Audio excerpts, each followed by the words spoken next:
BMCVTC Hindi इस channel के video देखने के बाद हमें क्या करना है? बहुत आसान सी बात है बच्चों। हमें सबसे पहले वीडियो के डिस्क्रिप्शन बॉक्स में जाना है और उसमें कुछ आसान से प्रश्न दिए गए हैं जिसका वीडियो आपने अभी देखा है और उसे हल करने का प्रयास कीजिए। उसके बाद उसी डिस्क्रिप्शन बॉक्स में इस वीडियो से संबंधित अपने मत व्यक्त कीजिए। गूगल फॉर्म द्वारा एक छोटा सा लिंक दिया गया है, उसे क्लिक करिए और उसमें एंट्री करिए। और अंत में जाते जाते हमें इस चैनल को लाइक करना है, सब्सक्राइब भी करना है, ताकि आने वाले वीडियो की जानकारी आपको मिलती रहे। तो है ना आसान सा काम? चलिए देखते हैं अपना वीडियो।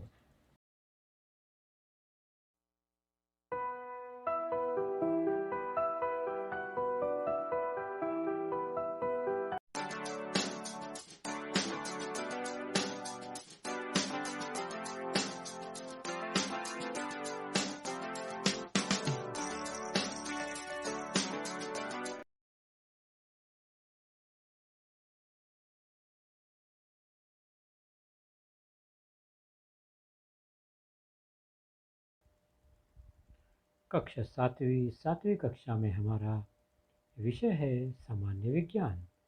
और सामान्य विज्ञान विषय के अंतर्गत हमारा आज का जो लेसन है आपके पाठ्य पुस्तक में lesson number 4, nutrition in living organism part 1, अर्थात प्रकरण चौथा, सजीवों में पोषण, जिसका पहला भाग आज हम देखेंगे। इस लेसन प्रकरण के अंतर्गत हम जिन मुद्दों पर चर्चा करेंगे वो होगा वनस्पतियों में पोषण, इस घटक पर, न्यूट्रिशन इन प्लांट्स। और मैं हूं आपका वर्चुअल मार्गदर्शक अजय कुमार मौर्य। तो आज के प्रमुख मुद्दे जो हैं कुछ इस तरह से हैं। पहले जानेंगे पोषण क्या है, उसके बाद पोषण के प्रकार या विधियां जिसे हम कहेंगे, उसके बाद वनस्पतियों की परिवहन व्यवस्था, अर्थात वनस्पतियों में किस तरह से पोषक आहार द्रव्यों का लेन देन होता है, एक अंग से दूसरे अंग तक पहुंचता है। और वनस्पतियों में पोषण किस तरह से होता है, कौन कौन से प्रकार हैं वनस्पतियों में पोषण के, वह हम जानेंगे। तो सबसे पहले पोषण। जब भी पोषण की बात आती है बच्चों, तो आहार, भोजन, खाने की बात आती है। और निश्चित है कि हम रोज़ अपने घर में विविध प्रकार के खाद्य पदार्थों का सेवन करते हैं, भोजन करते हैं।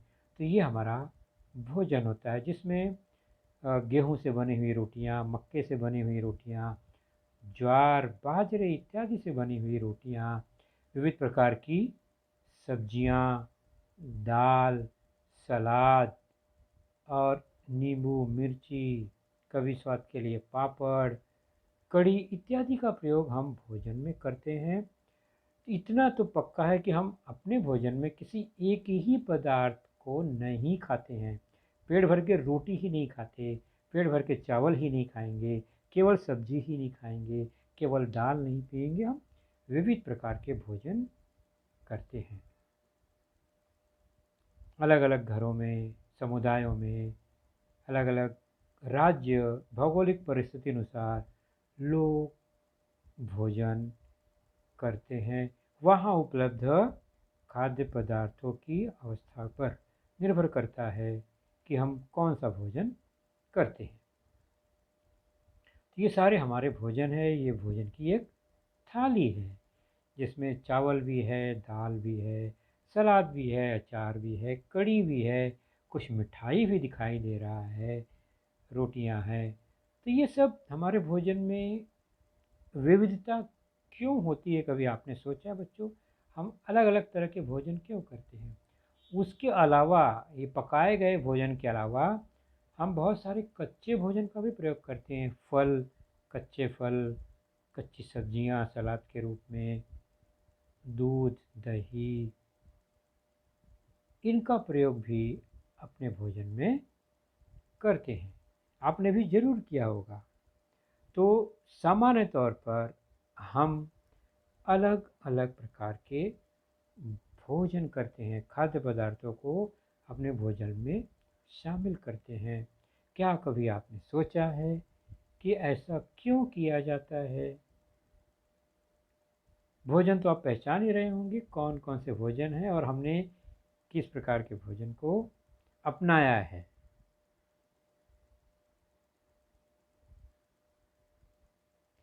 और ये भोजन कच्चे अनाज के रूप में बाज़ार में मिलता है, हम उसे खरीद कर लाते हैं और अपने अपने तरीके से उससे खाद्य पदार्थ बनाते हैं। तो हम जो खाद्य बनाते हैं वो इन्हीं वनस्पतियों अथवा प्राणियों पर निर्भर होता है। प्राणियों पर मतलब दूध, मांस, मछली, अंडे इत्यादि हम प्राणियों पर निर्भर है। और ये अनाज जितने भी है, सब्जियां, फल, सब ये वनस्पतियों द्वारा प्राप्त साधन है। तो इन्हीं का प्रयोग अपने भोजन में हम करते हैं, इन्हीं से बनने वाले पदार्थों का सेवन। तो ये है प्राणियों से मिलने वाला भोजन। अंडा है, दूध है, और एक बार दूध मिल गया तो मक्खन है, पनीर है, घी है इत्यादि सब हम उसी दूध से प्राप्त करते हैं। तो वनस्पतियों और प्राणियों से मिलने वाला भोजन। अब भोजन करते क्यों हैं? तो सबसे ज़रूरी बात है, भोजन करने से हमारे शरीर को ऊर्जा मिलती है, काम करने की ताकत मिलती है, जिससे हम दैनिक कार्य करते हैं, बीमारियों से बचते हैं। इन सब के अलावा कुछ अनाजों को भिगा कर भी उनका प्रयोग हम अपने आहार में करते हैं। देख रहे हैं यहाँ पर चना है, मूंग है, गेहूँ भी है। इसको भिगा कर 1-2 दिन, 3 दिन रखने पर इसमें से अंकुर फूट जाता है। आप अपने घरों में अपनी मम्मी से पूछेंगे तो ये आपको ज़रूर बताएगी कैसे यह तैयार होता है। तो सलाद के अलावा, अंकुरित अनाज के अलावा सलाद भी मिलाकर इसमें हम अपने भोजन में इसे शामिल कर लेते हैं। बहुत ही पौष्टिक होता है, तंतुमय होता है, हमारी आंतों को स्वस्थ रखता है, भोजन को हजम होने में सुविधा होती है, आसानी होती है सलाद और अंकुरित अनाजों से। तो ये विविध प्रकार के, हमने इतने तरह के खाद्य पदार्थों को देखा। तो ये खाद्य पदार्थ हमें पोषक तत्व देते हैं। अगर खाद्य पदार्थ पोषक तत्व घटक न दे तो वह किसी काम का नहीं है, हमारे लिए उपयोगी नहीं है, केवल पेट ही भरेगा, लेकिन हम बार बार बीमार पड़ जाएंगे। तो सजीवों को, खासकर अभी हमने जो भोजन देखा वो मनुष्य के लिए था, जीवित रहने के लिए, शरीर की वृद्धि करने के लिए और उन्हें स्वस्थ रखने के लिए, बीमारी से बचने के लिए ऊर्जा की आवश्यकता होती है, एनर्जी की ज़रूरत होती है। तो ये एनर्जी कहाँ से मिलता है? तो ये एनर्जी भोजन के खाने से नहीं, भोजन के पचने से मिलता है। अगर भोजन हमने जो खाया है वो अच्छे से पचा है और उसमें से हमें पौष्टिक तत्व घटक मिलते हैं तो ही हमें ऊर्जा मिलेगी। तो हम जो भी पदार्थ खाते हैं सामान्य तौर पर उसे हम अन्न पदार्थ, भोजन कहते हैं। लेकिन हर अन्न पदार्थ या खाए गए पदार्थ से हमें ऊर्जा या अन्न घटक प्राप्त हो जरूरी नहीं है। तो भोजन से हमें विविध प्रकार के अन्न घटक प्राप्त होते हैं। सामान्य तौर पर हम इसीलिए भोजन करते हैं ताकि हमें विविध प्रकार के अन्न घटक मिले, ऊर्जा मिले, ताकत मिले, शक्ति मिले। तो ये जो अन्न घटक है जिससे हमारे शरीर को ऊर्जा मिलती है, इसे हम कहते हैं पोषक तत्व। क्या कहते हैं? पोषक तत्व। तो अन्न घटक जो है वही हमारा पोषक तत्व होता है, न्यूट्रिएंट्स होते हैं। ये दो प्रकार का होता है। अन्न घटकों से हमें दो प्रकार के पोषक तत्व मिलते हैं। एक बृहद पोषक तत्व मैक्रो न्यूट्रिएंट्स, अर्थात जिसकी आवश्यकता हमें बहुत अधिक होती है ऊर्जा के लिए, कार्बोहाइड्रेट्स प्राप्त करने के लिए, प्रोटीन प्राप्त करने के लिए। दूसरा है सूक्ष्म पोषक तत्व, जो कि बहुत कम मात्रा में हमें ज़रूरत है लेकिन उसकी आवश्यकता है। विटामिन्स, मिनरल्स इत्यादि जो होते हैं, सॉल्ट, ये सब माइक्रो न्यूट्रिएंट्स, सूक्ष्म पोषक तत्व हैं। तीनों तीन तीन प्रकार के हैं। दोनों बृहद पोषक तत्व सामान्य तौर पर कार्बोज को यानी कार्बोहाइड्रेट्स, वसा फैट्स और प्रोटीन को हम बृहद पोषक तत्वों में शामिल करते हैं। इन सब की अधिकांश आवश्यकता हमारे शरीर को होती है। जबकि सूक्ष्म पोषक तत्वों में खनिज, मिनरल्स, लवण, सॉल्ट्स, जीवन सत्व, विटामिन जो भी होते हैं, ये कम मात्रा में इसकी आवश्यकता होती है लेकिन रेगुलर इसकी ज़रूरत होती है। वैसे हम बहुत ऐसे पदार्थ भी खा लेते हैं जो केवल स्वाद के लिए अच्छा होता है, पेट भर जाता है, लेकिन उसमें पोषक तत्व की बहुत कमी होती है। तो ऐसे पदार्थ कभी कभी स्वाद के लिए खा लेना ठीक है, लेकिन हम रेगुलर खाएंगे तो हम बहुत जल्दी ही बीमार पड़ जाएंगे। तो burger, pizza, vada pav, wafers, हाँ, आइसक्रीम, केक, चॉकलेट्स, शरबत, कोल्ड ड्रिंक्स, ये सब जो जंक फूड है, ये हमारे आंतों में चिपकते हैं, आंत को ख़राब करते हैं, हाजमे को ख़राब करते हैं, पेट को ख़राब करते हैं, जिससे हमारे शरीर को आवश्यक पोषक तत्व नहीं मिल पाते। तो ये रहा पोषण, अर्थात हमें ऐसे घटक का सेवन करना है जिससे शरीर को पोषक तत्व मिले। तो एक बात है कि पोषक तत्व न मिले तो क्या होता है? तो कुपोषण होता है। कुपोषण कैसे होता है? दो तरीके से। एक तो हमने बहुत सारे जंक फूड्स या संतुलित असंतुलित आहार खाया तो हमारा शरीर बिगड़ जाएगा, मोटे हो जाएंगे, चर्बी हो जाएगी, ऊर्जा कम हो जाएगी, वजन बढ़ जाएगा। या हम बिल्कुल ही पोषक तत्व खाना ना खाएं या भोजन न मिले तो कुपोषण हो जाएगा, सूख जाएंगे, कमज़ोर हो जाएंगी हड्डियाँ। तो ये दोनों परिस्थिति बहुत खतरनाक है, जिसे हम कभी भी नहीं चाहते कि हमारा शरीर ऐसा हो। तो कुपोषण दोनों तरीके से हो सकता है, कम खाने से, अधिक खाने से। तो शरीर के लिए आवश्यक सभी पोषक तत्वों का उचित मात्रा में न मिलना कुपोषण कहलाता है।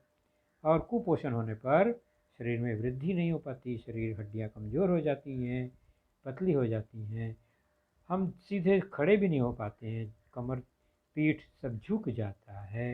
ये कुपोषण है। तो क्या हमें बहुत भोजन करना चाहिए? बिल्कुल नहीं। आवश्यकता से अधिक या असंतुलित भोजन करने पर शरीर इस तरह से फूल जाएगा, मोटे हो जाएंगे, तो अति पोषण हो जाएगा, जिससे हमारे शरीर का केवल वजन ही बढ़ेगा, शक्ति, ऊर्जा बिल्कुल नहीं मिलेगी। तो दोनों स्थितियां खतरनाक है, अति पोषण भी और कुपोषण भी। तो हमें स्वस्थ रहना है तो हमें स्वस्थ पोषक आहार चाहिए, ताकि हम एकदम स्वस्थ रहें और कोई भी कार्य फटाफट आसानी से कर लें और हमारी ऊर्जा भी अधिक खर्च न हो। ऊर्जा खर्च हो तो भी शरीर तुरंत उसको बना ले।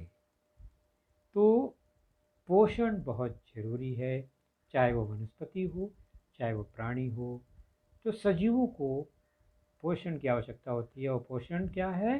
पोषक तत्व, जो भी हमारा भोजन है उसमें से पोषक तत्व को ग्रहण करना और उसका उपयोग सही तरीके से करना, अलग अलग तरीके से उसका उपयोग होता है। तो पोषण की आवश्यकता कौन कौन से कार्य करने में होती है? नॉर्मली हर सजीव को कार्य करने के लिए जो ऊर्जा चाहिए वो उचित पोषण से ही प्राप्त होता है। तो पोषण अगर उचित हुआ तो ऊर्जा की आपूर्ति भी सही होगी, शरीर की वृद्धि विकास भी सही होगा, कोशिकाओं की छीजन दूर करेंगे, यानी हमें कोई घाव होता है, कोशिकाएं खराब होती हैं तो तुरंत नई कोशिकाएं बन जाती हैं, घाव भर जाता है। और बीमारियां होने से बचने के लिए उचित पोषक तत्व की आवश्यकता होती है हमारे शरीर को, अर्थात उचित पोषण की आवश्यकता होती है। तो ये कारण है पोषण की आवश्यकता के। तो चाहे सजीव हो चाहे निर्जीव हो, सभी को पोषण की आवश्यकता होती है। तो पोषण की विधियां क्या है? पोषण की सामान्य तौर पर दो विधियां हैं। पहला है कि प्रकृति में जो भी उपलब्ध अजैविक घटक हैं उनका उपयोग करके अपना भोजन स्वयं बनाना, जो काम की वनस्पतियां करती हैं। इन्हें हम कहते हैं स्वयं पोषी पोषण। यह विधि है स्वयं पोषी पोषण, यानी खुद ही अपना पोषण कर लेना, किसी पर भी निर्भर न रहना, ऑटोट्रॉपिक न्यूट्रिएंट्स या न्यूट्रिशन। लेकिन हर सजीव ऐसा नहीं कर पाता। मनुष्य भी इन्हीं में शामिल है कि अपना भोजन हवा, सूर्य, पानी, मिट्टी, नाइट्रोजन, इनसे अपना भोजन कभी नहीं प्राप्त कर सकता। वह दूसरे सजीव, खासकर वनस्पतियों पर या किसी अन्य प्राणियों पर निर्भर होता है, उनका उपयोग करके वह भोजन बनाता है। तो ये परपोषी पोषण है, अर्थात खुद पोषण अपना नहीं कर। तो परपोषी पोषण अर्थात हेटेरोट्रॉफिक न्यूट्रिशन। तो सामान्य तौर पर ये दो विधियां हैं, या तो खुद का खुद पोषण कर लेना अपने घटकों द्वारा, पृथ्वी पर उपलब्ध घटकों द्वारा, खासकर अजैविक घटकों द्वारा, और दूसरा है इन्हीं स्वयंपोषी वनस्पतियों पर डायरेक्ट इनडायरेक्ट रूप से निर्भर होना, परपोषी पोषण कहलाता है। परपोषी में दो तरह का होता है। कुछ लोग केवल वनस्पतियों पर ही जीवित रहते हैं, कुछ लोग प्राणियों को यानी मांसाहारी भी होते हैं। तो खास अंतर क्या है स्वयंपोषी और परपोषी पोषण में? स्वयं बनाते हैं अपना भोजन, जबकि परपोषी में स्वयं नहीं बनाते हैं। यह प्रमुख अंतर है। सामान्य तौर पर ये वनस्पतियां जो होती हैं बच्चों, हम यह मानते हैं कि अधिकांश वनस्पतियां अपना भोजन स्वयं बनाती हैं। उन्हें केवल पानी, धूप, अच्छी मिट्टी, हवा मिल जाए तो वो आसानी से जीवित रहेंगी। उन्हें अलग से भोजन कराने की ज़रूरत नहीं है। तो वनस्पतियों में पोषण कैसे होता है, हम उस पर चर्चा करेंगे आज के इस लेसन में, कि हम सजीवों का पोषण के बारे में कर रहे हैं चर्चा।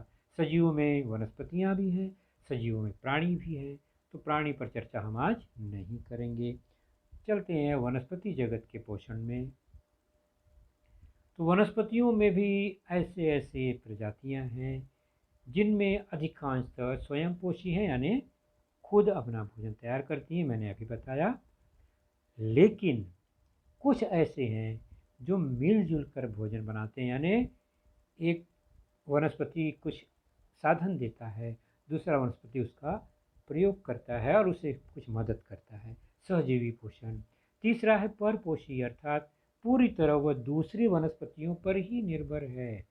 वह खुद भोजन न तो इकट्ठा कर पाते हैं, न बना पाते हैं, न रसवाहिनी द्वारा कहीं से जलवाहिनी द्वारा वो भोजन ज़मीन से लेते हैं, न ही बनाते हैं। अगला है कीटभक्षी, अर्थात वह वनस्पति जो सीधे सीधे कीटकों को, यानी मांसाहारी हैं, वो कीटकों का भक्षण करते हैं, उनसे आवश्यक घटक प्राप्त करते हैं। और अगला है मृत्युजीवी वनस्पतियाँ, जो कि सड़े गले निर्जीव पदार्थों पर जीवित रहने वाली ये वनस्पतियाँ हैं, उनसे प्राप्त करती हैं। तो ये भी परपोषी हुआ, उनसे हमें वनस्पतियों को भोजन मिलता है, दूसरों पर ही ये निर्भर होते हैं। तो 5 तरह के वनस्पतियों को हमने यहाँ देखा, जिनमें स्वयंपोषी एक घटक है, विभाग है दूसरा, बाकी चारों परपोषी के अंतर्गत ही आता है। तो स्वयंपोषी में क्या होता है, तो वनस्पति के जो तने होते हैं, चाहे मोटे चाहे पतले, उनके अंदर भोजन को इकट्ठा करने के लिए, जमा करने के लिए नलियाँ होती हैं, रसवाहिनी, जलवाहिनी होती है इसके अंदर। और वो क्या करती हैं, जलवाहिनी ज़मीन के अंदर से, मिट्टी में से जल और आवश्यक घटकों का, नाइट्रोजन का, वो उसमें से खींचती हैं और ले जाती हैं अपने किचन तक। किचन क्या है इनका, वह है पत्तियाँ, तो वहाँ तक ये पहुँचाती हैं। फिर पत्तियाँ उसको भोजन बनाती हैं। भोजन बनने के बाद जो घटक बनता है, वह रसवाहिनी उन घटकों को लेकर बाकी पूरे डाल, जड़, पत्ती, तना, हर जगह फूल फल तक वह उसे पहुँचाता है। तो स्वयंपोषी वनस्पतियाँ अपना भोजन तैयार करती हैं। उदाहरण के तौर पर देखते हैं, यह एक वनस्पति है, निश्चित है कि यह अपना भोजन बनाता है। इसके अंदर ये अंदर नलिकाएं होती हैं, वाहिनियाँ होती हैं। यह है जलवाहिनी, जो कि जमीन की मिट्टी में से आवश्यक जल और पदार्थ लेते हैं और क्या करते हैं, उनका रूपांतर भोजन में करते हैं। तो पानी, सॉल्ट, नमक इत्यादि मिनरल को वह ज़मीन से खींचते हैं और जब पत्तियों तक पहुंचता है, पत्तियां भोजन बनाती हैं अपने किचन में। किसकी सहायता से, उनका गैस है सूर्य प्रकाश की ऊर्जा, गर्मी को लेकर वो अपना भोजन तैयार करते हैं। और फिर रसवाहिनी, जो लाल रंग की पत्तियां हैं, उससे वह पूरे वृक्ष में, पौधों में पहुंचा देते हैं पोषक तत्व। तो ज से जलवाहिनी, जो जमीन में से पोषक घटक लेते हैं। र से रसवाहिनी, जो पोषक तत्वों को बाकी जगह पहुंचा देते हैं तैयार किए गए खाने को। तो जलवाहिनियाँ देखिए ज़मीन से आवश्यक घटक को लेती हैं और अपने अपने किचन तक पहुंचाती हैं। वनस्पति में बहुत किचन होता है, क्योंकि बहुत सारी पत्तियां होती हैं। हर पत्तियां भोजन बनाने में सहायता करती हैं। तो हर जगह यह जल, लवण सब है, ज़मीन में से जड़ द्वारा खींचकर ऊपर पत्तों तक पहुंचा दिया जाता है, खाना पकाने के लिए, भोजन पकाने के लिए। फिर धीरे धीरे लाल रंग में रसवाहिनी र जो दिख रहा है ना, वह हो गया है तैयार। प्रकाश संश्लेषण में भोजन तैयार है। अब वह तैयार भोजन इसी लाल रसवाहिनी से फिर बाकी सभी अंगों तक पहुंचा दिया जाता है और यह क्रिया चलती रहती है। तो यहाँ पर देख रहे हैं ना किस तरह से परिवहन हो रहा है जलवाहिनियों द्वारा, रसवाहिनियों द्वारा। यह है वृक्ष की, वनस्पतियों की परिवहन व्यवस्था। तो ज का मतलब हुआ ज से प्राप्त आवश्यक लवण तथा पानी वनस्पति के विविध अंगों तक जलवाहिनियों से पहुंचता है। ये पहला रोड है जो पत्तियों तक जाता है सामान को लेकर, कच्चे माल को लेकर। रसवाहिनी क्या करती है, एक बार होटल में खाना पक गया, किचन में खाना पक गया, तो उस खाने को लेकर हर जगह डिलीवरी करता है। प्रकाश संश्लेषण द्वारा पोषक तैयार रसवाहिनी क्या करती है? भोजन लेकर सबको खिलाने के लिए दौड़ती है पूरे वनस्पतियों में। तो इस तरह से ये अपना पोषण करती हैं स्वयंपोषी वनस्पतियाँ। लेकिन हर वनस्पति में यह सुविधा नहीं होती है, वो ज़मीन से हर चीज़ नहीं ले पाते। तब वो क्या करते हैं? तब वो आधा काम कर पाते हैं, आधा नहीं कर पाते हैं, तो मिलजुल कर काम करते हैं। सिम्बायोटिक न्यूट्रिशन, सहजीवी पोषण, ये दो से अधिक सजीव एक साथ ये मिल बांट कर अपना पोषण करते हैं। पत्थर फूल लाइकेन इसका प्रमुख उदाहरण है। यह शैवाल और कवक एक दूसरे को सपोर्ट करते हैं। जड़ों पर फफूंदी लगती है, फफूंदी बढ़ती है। फफूंदी को पोषक तत्व कौन देता है? वनस्पतियाँ देती हैं। जबकि फफूंदी क्या करता है? वनस्पति की जड़ों को पानी और लवण जमीन में से खींचकर दे देता है। तो एक उसको घर देता है रहने को, दूसरा उसे भोजन पकाने में, पहुंचाने में मदद करते हैं। इस तरह से मिलजुल कर यह कार्य करते हैं। तो बाजार से भोजन लाने का कार्य करते हैं, फिर पका हुआ भोजन को पहुंचाने का कार्य करते हैं। मिलजुल कर ये दोनों एक दूसरे की मदद करते हैं, इसलिए इसे सहजीवी पोषण, सिम्बायोटिक न्यूट्रिशन कहते हैं। पत्थर फूल इसका एक बहुत ही सुंदर उदाहरण है। तो स्वयं पोषी से हमने देखा थोड़ा मिलजुल कर सहजीवी। अब चलते हैं परपोषी, जो कि दूसरों पर ही निर्भर है। एक वनस्पति दूसरे वनस्पति पर ही निर्भर है। हम देखते हैं किसी किसी पौधे पेड़ पर अलग तरह की झाड़ियाँ उस पर लग जाती हैं। पेड़ किसी और का है, उसमें कुछ अलग वनस्पतियाँ हैं, जैसे कि वृक्षादानी अलग अलग आम के पेड़ों पर अलग सी झाड़ियाँ दिखाई देती हैं। तो ये जो वृक्षादानी ये तो अर्ध परजीवी है। मतलब क्या कि यह केवल कच्चा माल वृक्ष से लेती हैं, रस जलवाहिनी से अपना यह जल और लवण ले लेती हैं, बाकी खुद अपना भोजन बना लेती हैं। यानी रसवाहिनी इनकी अपनी खुद की है, जलवाहिनी के लिए वो दूसरे वृक्ष पर निर्भर है। इसलिए ये पूरी तरह से परजीवी नहीं है, अर्ध परजीवी कहलाता है। यानी रस नहीं लेता है वृक्षों का, रस अपना खुद तैयार करता है। यहाँ भी देख रहे हैं आम के पेड़ पर यह एक झुरमुट लगा हुआ है, तो ये परपोषी है।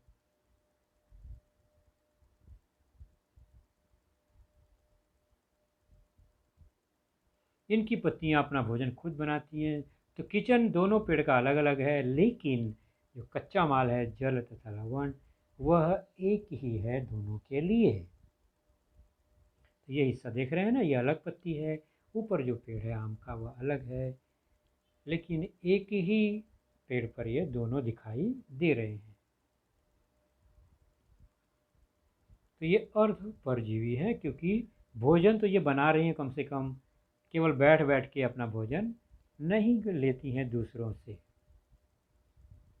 तो हमने देखा स्वयंपोषी, फिर थोड़ा सा देखा सहजीवी मिलजुल कर, फिर देखा थोड़ा सा परपोषी में अर्ध परजीवी।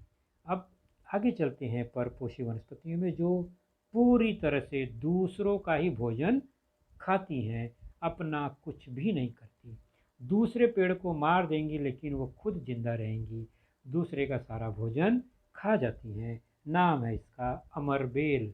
ये कभी मरती नहीं है, मतलब यह दूसरे पेड़ को मार देगी और फिर यह जो हरे रंग की दिख रही है सब रबर जैसे धागे जैसे रस्सी जैसी रचना, यह अमरबेल। इसे पत्तियां हैं ही नहीं तो ये भोजन बना ही नहीं सकती। तो ये पूरी तरह से दूसरे पेड़ की वनस्पतियों में, उनके डंठल में, तने में घुस जाता है चूसक।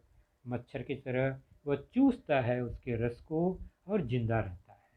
अगर वह पौधा पेड़ सूख गया तो अमरबेल क्या करता है? दूसरे किसी पेड़ को पकड़ लेता है, तो वह नहीं मरेगा, दूसरा पेड़ पौधा जरूर मर सकता है।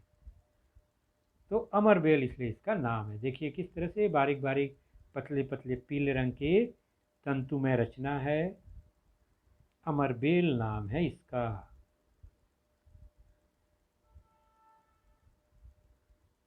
तो ये पूरी तरह से परपोषी होती हैं, पूर्ण परपोषी हैं ये।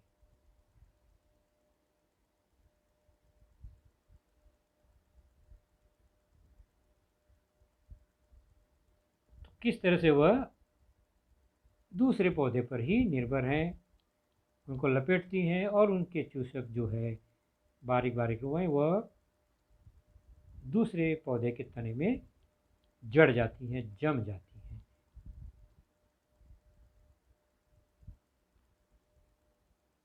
तो जो स्वयं पोषी वनस्पतियां होती हैं सामान्य तौर पर, अमरबेल क्या करती हैं, उनको पकड़ती हैं।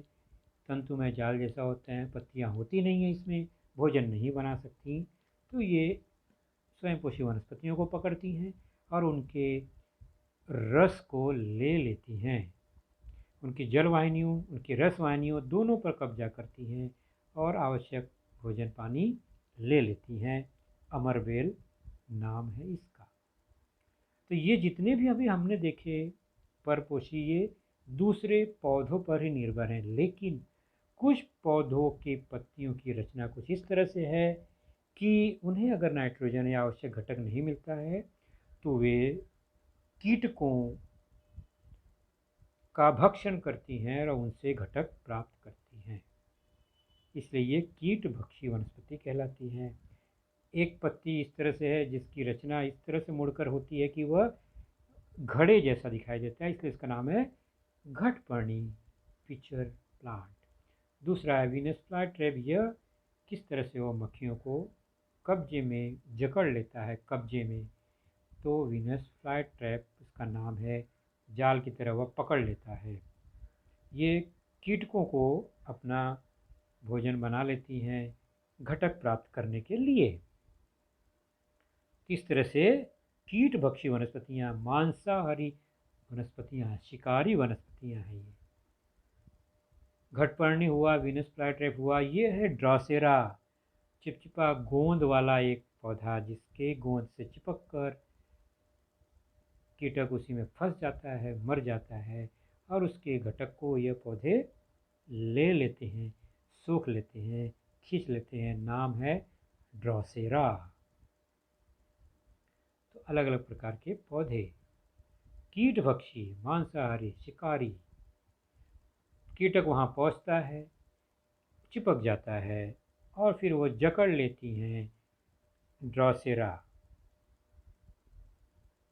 किस तरह से जकड़ती हैं देखिए, कीटक फंसा और उसमें उसे जकड़ लिया, वह बाहर नहीं निकल सकती। और जब उसके सारे घटक को वह चूस लेता है पौधा ड्रासेरा, तो अपने आप वह खुल जाता है। कीटभक्षी वनस्पतियाँ ड्रासेरा। और सामान्य तौर पर जहाँ पर भी जो नाइट्रोजन, फास्फोरस, पोटेशियम जैसे लवण घटक नहीं मिलते, वहाँ पर ऐसी वनस्पतियाँ पाई जाती हैं जिस जमीन में ये घटक की बहुत कमी होती है।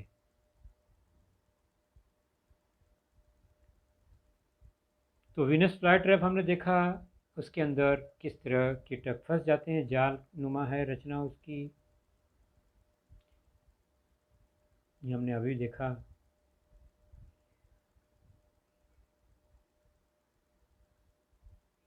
ये है पिचर प्लांट अर्थात घटपर्णी, ये भी देखा हमने, घड़े नुमा रचना है इसके पत्तियों की। खासकर यह श्रीलंका और असम के आसपास यह पाया जाता है। दलदली या नम जगह पर यह दिखाई देते हैं। ये बेल जैसी रचना होती है, तंतु सहारे के अनुसार से लेकर वो आगे बढ़ती हैं। पत्तियां इस तरह से मुड़ती हैं कि वो घड़े के आकार ले लेती हैं, इसलिए इसका नाम है घटपर्णी।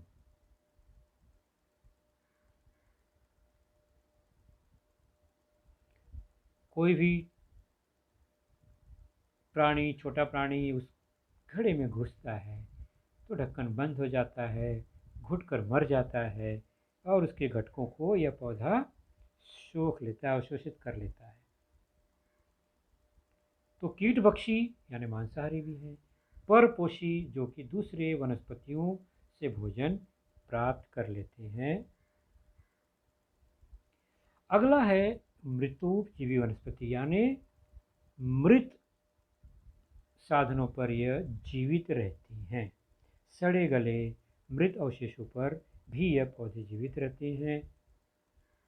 फफूंदी, कवक, जिनमें कुकुरमुत्ता बहुत मशहूर है, सामान्य है, जो यहाँ वहाँ हम देख सकते हैं। पेड़ों के सड़े गले भाग नीचे जड़ों के पास कूड़े कचरे में यह उगा हुआ दिखाई देता है। तो मृतोपयोगी वनस्पतियाँ हैं यह।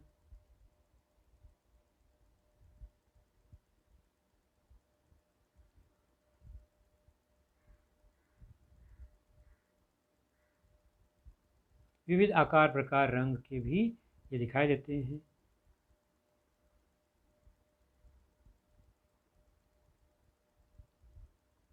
मृतोपयोगी वनस्पतियाँ हैं ये सब। उसी प्रकार फफूंद देखते हैं हम, ब्रेड पर लग जाता है अक्सर।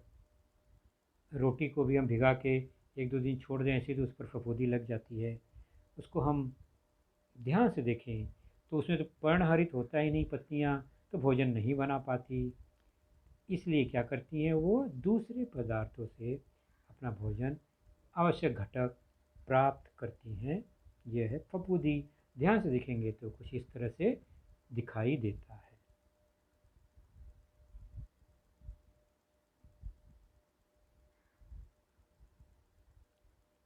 तो सजीवों के सड़े हुए मृत अवशेषों पर निर्भर रहने वाली वनस्पतियों को मृतोपजीवी वनस्पति कहते हैं।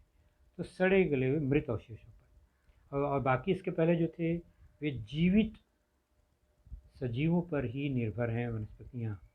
उसके बाद विभिन्न प्रकार के कुकुरमुत्ते, फफूंदी, कवक, खमीर ये मृत अवशेषों पर जीवित रहने वाले वनस्पतियों के उदाहरण हैं।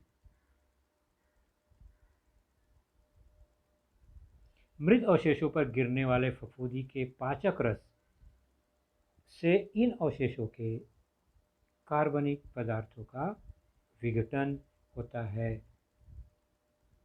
तो कार्बोहाइड्रेट्स इत्यादि तैयार होते हैं, प्रोटीन इत्यादि बनते हैं।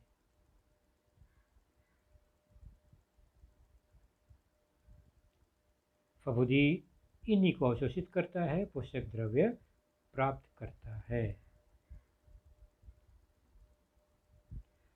अब वनस्पतियों में पोषक द्रव्य न मिले, जैसे मनुष्य में को पोषक आहार न मिले तो बीमार होता है, तो वनस्पतियां भी बीमार होती हैं। उनके बीमारी हम कैसे पहचानेंगे? उनके सामान्य पत्तियों, फूलों, फलों के आकार में परिवर्तन होगा। यह एक सारणी बनी है आपके पाठ्य पुस्तक में, उसे ज़रूर देखेंगे। सारणी में साफ साफ दिखाया गया है क्या क्या लिखा गया है। उसमें 3 कॉलम बने हैं। पोषक तत्व कौन कौन से मिलने चाहिए, उनका कार्य क्या है, और न मिले, अभाव हो तो कौन सी बीमारी हो जाती है, यह डिटेल में इस सारणी में बताया गया है। सामान्यतः तौर पर पोषक तत्व जो है नाइट्रोजन, फास्फोरस, पोटेशियम, मैग्नीशियम, लौह, मैंगनीज, जिंक इत्यादि हैं, तमाम नाम हैं और उनके कार्य अलग अलग हैं। प्रोटीन बनाना, क्लोरोफिल बनाना और इत्यादि, रासायनिक ऊर्जा में भाग लेना, चय अपचय की क्रिया, पर्णहरित तैयार करना इत्यादि कार्य है इन पोषक तत्वों के। और ये कार्य नहीं होंगे कब? जब ये घटक नहीं होंगे तो पत्तियाँ पीली पड़ सकती हैं, फल सड़ जाएंगे, कीड़े लग जाएंगे, तना सकरा हो जाएगा, मुरझा जाएंगी जल्दी, धीरे धीरे बढ़ेंगी, तो इत्यादि बीमारियाँ इनमें हो जाती हैं इन घटकों के अभाव के कारण। तो वनस्पतियों के पोषक द्रव्यों के अभाव का ये परिणाम हो जाता है। कुछ पत्तियाँ इस तरह से दिखाई देती हैं अलग अलग अभाव के कारण। नाइट्रोजन के अभाव में किस तरह से पत्तियाँ पीली पड़ गईं, phosphorus, potassium, magnesium, calcium zinc, लौह, मैंगनीज, क्लोरीन इत्यादि की कमी से अलग अलग तरह की बीमारियां यहाँ दिखाई दे रही हैं। पत्तों के आकार, रंग रूप में सामान्य यह दिखाई नहीं दे रहा है। इसका मतलब कुछ न कुछ बीमारी हो गई है, कुप्रभाव हो गया है। तो वनस्पतियों के पोषक द्रव्यों के अभाव का परिणाम, अलग अलग द्रव्य घटक जो है वो अलग अलग कार्य करते हैं, बीमार करते हैं। नई पत्तियों पर अलग घटक का असर होता है, पुरानी पत्तियों पर अलग घटक का असर होता है।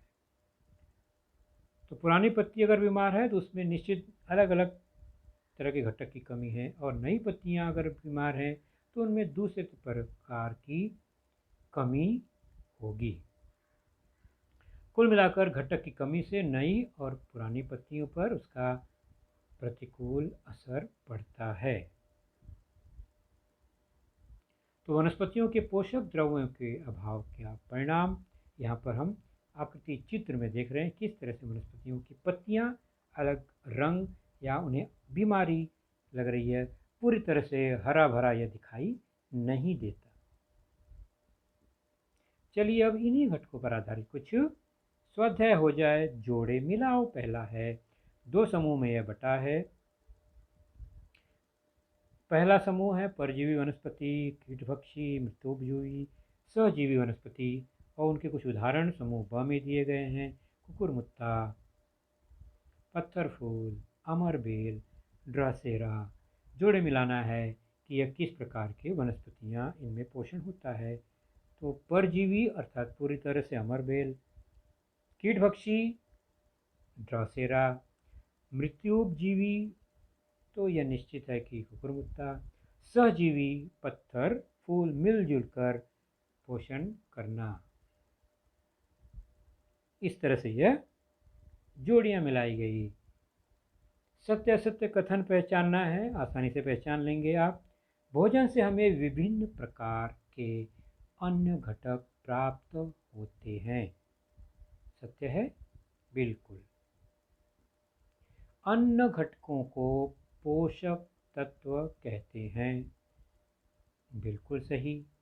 जो भी अन्य घटक हैं, मैक्रो और माइक्रो। वनस्पतियां सूर्य प्रकाश की सहायता से जड़ों में भोजन बनाती हैं। सही है, जड़ों में भोजन बनाती नहीं, नहीं, पत्तियों में बनाती है, मतलब यह असत्य है। वनस्पतियों में जलवाहिनी यानी जाइलम और रसवाहिनी फ्लोएम, ये जो दो वाहिनियां हैं ये परिवहन का कार्य करती हैं। सही है, परिवहन व्यवस्थाएं हैं, बिल्कुल सत्य बात है। परपोषी वनस्पतियों में पर्णहरित होता है, बिल्कुल नहीं। पर्णहरित होता तो अपना भोजन स्वयं बनाती, असत्य है ये।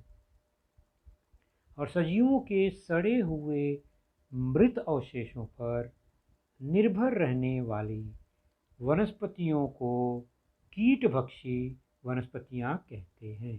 सड़े गले मृत अवशेषों पर निर्भर रहने वाली वनस्पतियों को कीटभक्षी नहीं कहते हैं। ये कथन असत्य हुआ।